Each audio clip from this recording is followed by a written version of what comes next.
ஆச்சி மசாலா. எந்த சமையலும் ருசி தேடும் ரகசியம். 20 ரூபாய். ரொம்ப டயர்டா இருக்கு. இயற்கையான டேட்ஸ், பாதாம், பிஸ்தா, கேஷு அண்ட் ஹனி கொண்டு தயாரிக்கப்பட்ட lion date nut bites. Mettur அணை திறக்கப்படாத நிலையில் குறுவை சிறப்பு தொகுப்பை முதல்வர் விஜய் அறிவித்துள்ளார் என திமுக விமர்சித்துள்ளது.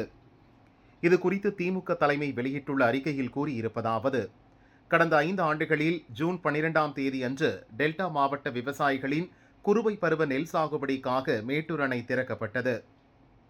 அதற்கு முன்பாகவே ஆறுகள், வாய்க்கால்கள் தூர்வாரும் பணிகள் நடந்தன.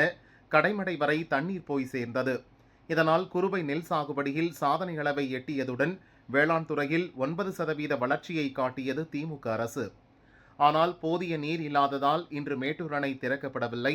வறண்ட ஆற்றை பார்த்து டெல்டா விவசாயிகள் வாடிப்போயிருக்கிறார்கள். ஆளே இல்லாத கடையில் டீ ஆத்துவது போல தண்ணீருக்கு வழி செய்யாமல் குறுவை சிறப்பு தொகுப்பை அறிவித்துள்ளார் முதல்வர் விஜய். இப்போது தனது சொந்த வேண்டுதலுக்காக கர்நாடகா சென்றுள்ளார்.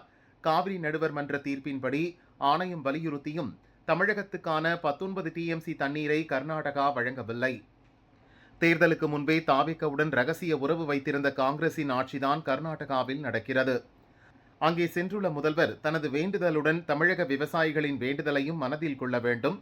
காங்கிரஸ் அரசுடன் பேசி காவிரி தண்ணீரை கொண்டு வருவாரா, இல்லை விவசாயிகளின் வயிற்றில் அடிக்கப் போகிறாரா என திமுக கேள்வி கேட்டுள்ளது.